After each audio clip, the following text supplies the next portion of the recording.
सुप्रभात बच्चों। तो आज हम सूरदास का जो दूसरा पद है उसके बारे में जानेंगे। तो मैं पहले पद को पढ़ देता हूँ, इसके बाद जो शब्दार्थ है उसके बारे में बताने का प्रयास करूँगा और फिर भावार्थ के बारे में जानेंगे। तो आइए शुरू करते हैं। मन की मन ही मांझ रही, कहिए जाय कौन पय उधो, नाही परत कही। अवधि आधार आस आवन की, तन मन बिथा सही। अब इन जोग संदेशन सुनि सुनि, विरहीन विरह दही। चाहत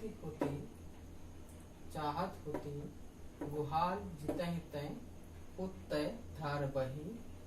सूरदास अब धीर धरहि क्यों, मर ज्यादा न लही। तो बच्चों हमने पद को पढ़ लिया है। अब जो शब्दार्थ है उसके बारे में जानने का प्रयास करते हैं। यहाँ पे मन की मन ही, मन की मतलब हृदय की जो बातें हैं, मांझ मतलब रह जाना, स्थित रह जाना। कहिए कहना, जाय मन जाकर, कौन मन किससे, उद्धव जो भगवान कृष्ण के सखा है। नाही का अर्थ है नहीं, कही का मतलब कहना। अवधि का अर्थ है समय। आधार का अर्थ है आधार, जिसको हम बे से बोल सकते हैं। आस का अर्थ है आशा, इच्छा। आवन का अर्थ है आगमन। पीठा का अर्थ है पीड़ा। जोग का अर्थ है यहाँ पे ज्ञान का जो संदेश है उद्धव ने बताया, वो यहाँ पे उसका आशय यह है कि जोग का अर्थ है ब्रह्म योग। संदेशन मतलब समाचार। सुनी सुनी मतलब सुन सुनकर। विरहित ही मतलब विरह वियोग कैसे जल रहा है, एक आग की तरह। दही मन होता है जलना। चाहते हुए भी। होती मन थी। गुहार मतलब रक्षा के लिए पुकारना। जितहि तय मतलब जहां से, और उत्तय मतलब उधर से। धार मतलब प्रेम की धारा। बही मन बहना। धीर धैर्य, धरहि धारण करना। मर्यादा मतलब प्रतिष्ठा सम्मान। ना लय मतलब नहीं रखी।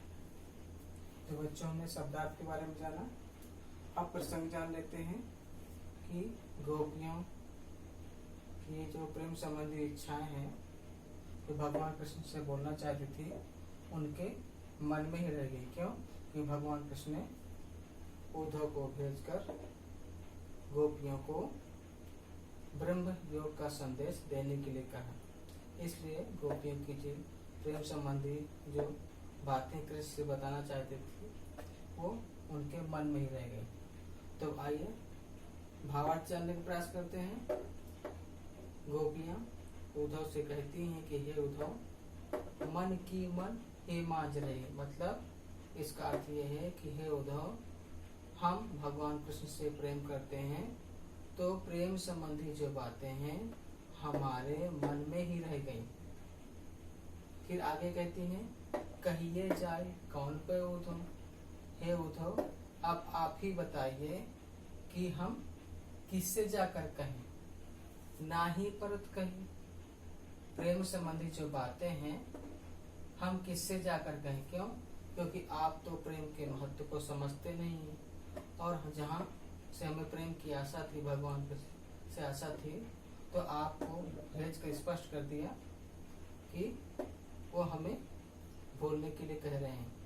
तो अब प्रेम संबंधी जो बातें हैं वो हम उन्हीं से कहना चाहती थी, लेकिन वो स्वयं ना कर आपको भेज दिया। अवधि आधार आस आवन की। उद्धव जैसे गोपियां कहती है कि उद्धव, भगवान कृष्ण ने हमसे वादा किया था कि अवधि का अर्थ समय, आधार का देश, आस मन आशा, आवन मैंने आगमन, भगवान कृष्ण ने हमें समय दिया था, आने की सीमा बताई थी कि मैं आपसे मिलने जरूर आऊंगा, लेकिन जब वो नहीं आए तो तन मन भी था सही। तो हमने उनके समय का इंतजार करते हुए कि वो आएंगे, तो उससे हमारा जो तन और जो मन है की जो पीड़ा है उसको हमने कृष्ण के वियोग में सहन किया है। अब इन योग संदेशन सुन हे उद्धव, आपका जो ब्रह्म योग का जो संदेश है, योग का जो संदेश है, उसको सुनकर हमारा जो विरह की जो आग है वो आगे जल रही है। मतलब क्या है कि उद्धव ने ज्ञान का संदेश बताकर गोपियों की विरह आग को आगे बढ़ा दिया है, मतलब उनके विरह को ज्यादा तीव्र कर दिया है। घी का उद्धव ने योग का संदेश देकर गोपियों के मन में जो विरह की जो आग है वो घी के समान कर दिया है। जैसे घी में कुछ डालते हैं तो जलना प्रारंभ कर देती है, वैसे ही जो विरह की आग है उद्धव के ज्ञान संदेश को सुनकर उनकी पीड़ा और ज्यादा हो गई। चाहत होती गुहार जितने हे उद्धव, हम चाहते हुए भी अब रक्षा के लिए किसे पुकारें। इसका आशय यह है कि गोपियों को यह इच्छा थी कि भगवान कृष्ण आएंगे, लेकिन क्या हुआ, उत्तरधार बही, वहीं से उन्होंने, जहां से हमें आशा थी कि भगवान कृष्ण आकर हमें हमारा जो प्रेम है उसको वापस करेंगे, लेकिन क्या किया उन्होंने, आपको भेज कर स्पष्ट कर दिया कि आप हमें भूल जाइए।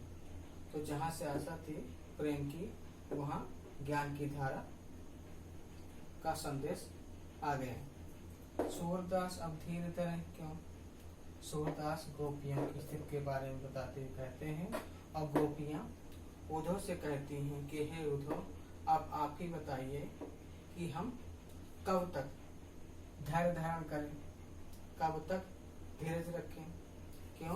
क्योंकि भगवान कृष्ण ने हमारी मर्यादा को तोड़ दिया है। मर्यादा न लही, मतलब कि हम सिर्फ प्रेम के बदले प्रेम चाहते थे, लेकिन उन्होंने क्या किया, प्रेम के बदले योग का संदेश भेज दिया। इसलिए भगवान कृष्ण ने अपनी जो मर्यादा है, प्रतिष्ठा है, उसको त्याग दिया और हमें ज्ञान का जो संदेश है उसको सुनने के लिए, समझने के लिए प्रेरित किया। तो हमारा जो धीरज है, जो धैर्य है, अब हम कब तक धारण करें। तो बच्चों ये था भावार्थ। अब जो है जो भाव पक्ष है उसके बारे में जान लेते हैं कि यहाँ पे गोपियों ने भगवान कृष्ण के प्रति एक निष्ठ जो प्रेम है उसको प्रकट किया है। अब आते हैं कला पक्ष के बारे में। तो कला पक्ष में भाषा कैसी है, इसमें ब्रज भाषा है। गुण कौन सा है, माधुर्य है। शैली कौन सी है, इसमें शैली दो है, एक जो है संदेशात्मक है और एक जो है संबोधन शैली है। इसके बाद छंद कौन सा है, गेय पद है। अलंकार हम देख लेते हैं। अलंकार यहाँ पे अनुप्रास की बहुत ज्यादा छटा है, क्योंकि अनुप्रास अलंकार यहाँ बहुत दिखाई देता है। जैसे यहाँ पे देखते हैं मन की मन मांजरे, यहाँ पे अनुप्रास अलंकार है। आवत ही आधार आस आवन की, यहाँ पे अनुप्रास अलंकार है। तन मन, यहाँ पे अनुप्रास अलंकार है। इसके बाद सुनि सुनि में पुनरुक्त प्रकाश अलंकार है। वीरहीन विरह दही, यहाँ पे अनुप्रास अलंकार है। ठीक है, तो बच्चों हमने जो है, और यहाँ पे क्या धीरे धीरे, यहाँ भी अनुप्रास अलंकार है। तो हमने भावार्थ के बारे में जाना। एक बार मैं फिर से आपको समझाने का प्रयास करता हूँ, तो आप ध्यान से सुनिए। गोपियां अपने प्रेम को श्री कृष्ण के समक्ष प्रकट न करने के कारण दुखी होती हुई कहती कि मन की इच्छाएं मन में ही रह गई।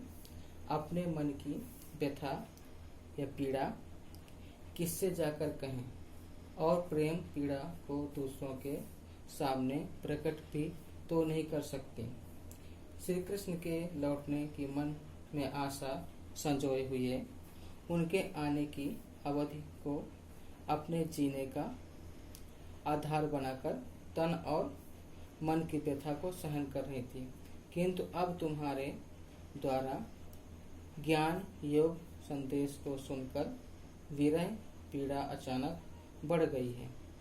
विरह पीड़ा में जलती हुई हमें अपनी रक्षा का जिनसे सहारा था, रक्षा की आशा थी, जिसे हम पुकार सकते थे, उसी की ओर से ज्ञान की धारा बहने लगी।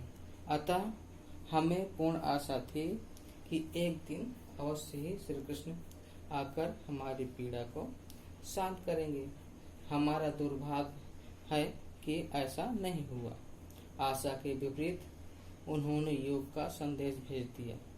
अंत में गोपियां दुखी मन से उद्धव को उलहना देती कहती कि जिसके कारण अपने मन की जो मर्यादाओं को छोड़ दिया था, उन्होंने अपनी मर्यादा का पालन नहीं किया और हमारी संपूर्ण मर्यादा नष्ट हो गई।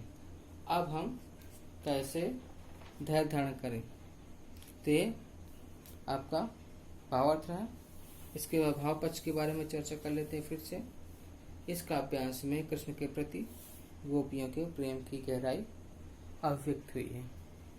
ठीक बच्चों, तो आज हमने पद 2 के बारे में बात की, उसके भावार्थ के बारे में बात की, भाव पक्ष कला पक्ष प्रसंग के बारे में बात की।